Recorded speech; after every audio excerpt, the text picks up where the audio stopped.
Hi, my name is Patrick Babineau. I'm a citizen of Thurston County and I'm concerned about the quality of life here in the county. I'm also your host for our new show called Around Thurston County. Around Thurston County is all about the place we call our home. It's about the people, places, and things that make Thurston County a special and interesting place in which to live and work. In today's show, we'll be discussing some of the rapid growth the county has experienced in the last 10 years and how that growth has impacted county government's ability to operate and provide necessary public services to citizens of Thurston County. Some of the facts that we'll be discussing might surprise you, so please stay with us. Since the year 2000, Thurston County has grown from 207,000 people to over 252,000 residents, almost a 22% increase in the last 10 years. That's twice the national average of growth. Thurston County was in fact the third fastest growing county behind Franklin and Clark counties in Washington State. And Washington State was the sixth fastest growing state in the Union over the last 10 years. So the county, as you have noticed, has experienced rapid growth and substantial change. In fact, we've seen housing developments pop up all over the county, particularly in and near our urban growth areas and our cities. In a future show, we'll be talking about Thurston County's unique urban growth areas. Within Thurston County, the fastest growing city was the city of Yelm. Yelm grew by approximately 80% since the year 2000. Yelm's growth represents how the South County communities are becoming more and more like bedroom communities to the greater Olympia area, or as in the case of Yelm, of Pierce County. Olympia is still the largest city with a 210,000 population of over 45,000 people. Lacey's population follows fairly close with over 40,000, and that's a substantial growth in the last 10 years. And Tumwater is the third largest city with over 16,500 people. But what are they predicting after this recession subsides for Thurston County's future population? Will it stabilize? Will it increase or even increase substantially? Well, according to Washington's Office of Financial Management, which has a rather accurate record for population projections, Thurston County's population will grow at least another 120,000 more people between now and the year 2030, 19 years from now. That's a 46% increase in the population over the next 20 years. How is the county going to accommodate all these new residents? Where will these new residents live? And what will this increased population pressure mean to Thurston County's governments, the land, and its very quality of life? What will local governments do to address this increased population pressure and their impacts on county services for its residents? How are local governments in fact coping now with this current temporary economic downturn? And what are their plans to accommodate future growth? The county's largest governmental entity is the Thurston County government itself, which is currently experiencing rather serious budgetary and financial problems. For example, over 77% of Thurston County's budget is spent on criminal justice, the sheriff's office, and the county court system to provide constitutionally required public safety. But the remaining 23% of the budget, that's less than a quarter of the budget, goes to all the rest of the county's public services. In fact, since the 1980s, non-criminal justice personnel staff numbers for Thurston County government has not increased at all, even though the county's population has increased by over 100,000 people. What does that mean for county residents who need health services, park, planning, or other services which the county has traditionally provided? And what is the projected county budget trend line, and how does that impact future services? What could the county do, in fact, differently to meet future spending needs? Today we are pleased to have with us Claudia Kuykendall, President of the League of Women Voters of Thurston County, to discuss with us some of the implications of this rapid growth on our county government and its ability to manage this growth. Claudia's credentials are fairly extensive. She has a BS in math from Stanford University, and a law degree from the University of Washington School of Law. She also has worked as a dispute resolution arbitrator. She, of course, is the president of the League of Women Voters of Thurston County and a member of the Port of Olympia Advisory Committee. In the past, she was also a member of Thurston County Superior Court ADR program.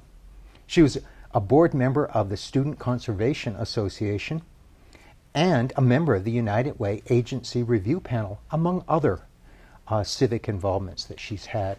She also has written a number of law articles in law reviews. Currently, she's working now for the Bugsburg Law Group here in Olympia and was legal counsel for the Cushman Law Offices, also here in Olympia. She was also an associate general counsel for J.C. Penney's and a general counsel and secretary for Star Enterprises in Houston, Texas. Welcome, Claudia. Thank you for coming to our show today. I'm delighted to be here. Thank you for having me. We know that Thurston County's government is facing increasing financial and budgetary problems, and it looks as if it's not going to be able to keep up with the necessary services it's required to provide its growing population. What has League of Women Voters research found out about Thurston County's actual financial situation? The problem, in a nutshell, is Thurston County only has two funding sources, the sales tax and the property tax, whereas the state of Washington, in addition, has business and utility taxes, as do the cities, who have that third source. As you know, a two-legged stool isn't very stable, and that's a great analogy for where the county is.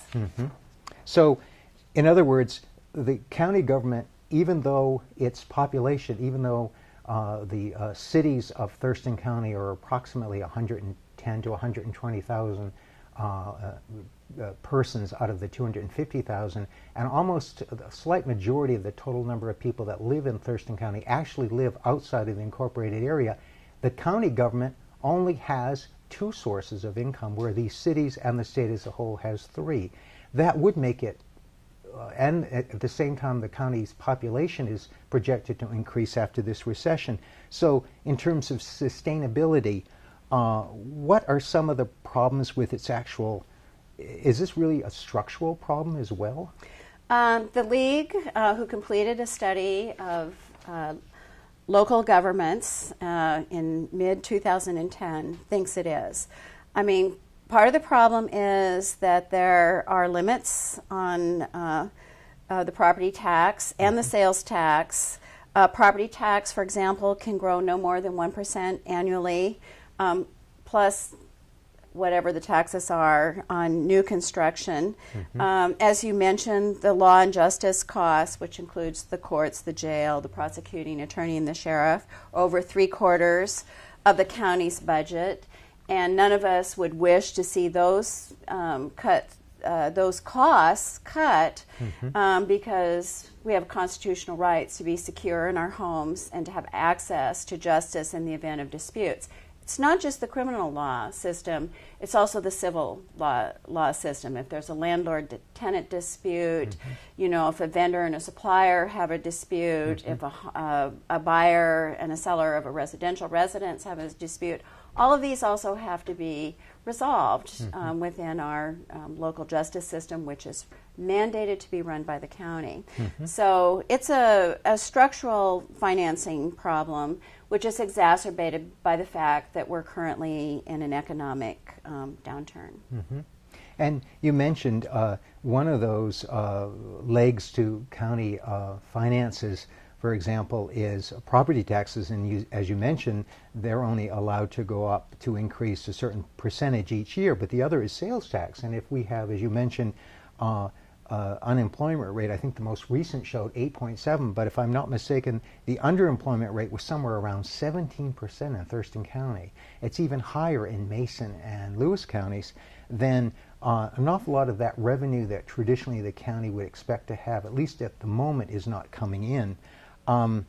What will that mean? What needs to be done then to address this issue? Well, I think the answer is obvious. I mean, if people are unemployed or underemployed, the sales tax revenue will go down. We are fortunate that many people who serve at Joint Base Lewis McChord are living in Thurston County. We're also fortunate that the state government is here, but according to the national unemployment figures that were released last week, even though there was an increase in employment, there was 24,000 jobs, government jobs lost, which would include state and local jobs. So, the bottom line is we have to focus on the structure and see if there's a way we can do more with less. In our recent study, we set forth a number of options from making no changes to the current structure of government. Leaving things as they are. Right. We have 43 different governments in our county. In Thurston County. Right. That includes the county itself, the cities, the school districts, the fire districts, the public utility districts. So that's about one government for every 6,000 people, which in many ways is a luxury, right? Because you have a high degree of representation, but it's also very expensive. So one option is to do nothing, and then we have a series of options all the way to consolidating our former city governments and our county into a single government, where what we currently think of as all these fractured government agencies would be regional participants in a countywide government. And does that tie in with this home rule effort that we hear about lately? Right, and I'd like to tell you what home rule is. It's interesting to me that 3 of the largest counties in Washington State have home rule: King, Paris, and Snohomish. But also some counties here in the Puget Sound Basin have it. One is this Island County, which includes the San Juans, and of course they have very unique environmental resources, wave energy, wind energy, that they need to protect and also to use. Callan County, which is where Port Angeles is, they have 3 refineries, which represents another important issue, the extent to which we're going to continue to rely on fossil fuels. And then finally, Whatcom County, which is centered around Bellingham. Bellingham is a lot like Thurston County. They have a port, they have a college, and they have controversy. So what home rule means for those 6 counties is that they have drafted their own constitution and submitted it to voters for approval. And the people who would draft a home rule, a constitution, are elected for that purpose. Once the process is completed, then the voters would decide whether to accept their new constitution or not. And if they accept it, then the general Washington state laws that impose governmental structures, which date back to the turn of the century, are no longer applicable.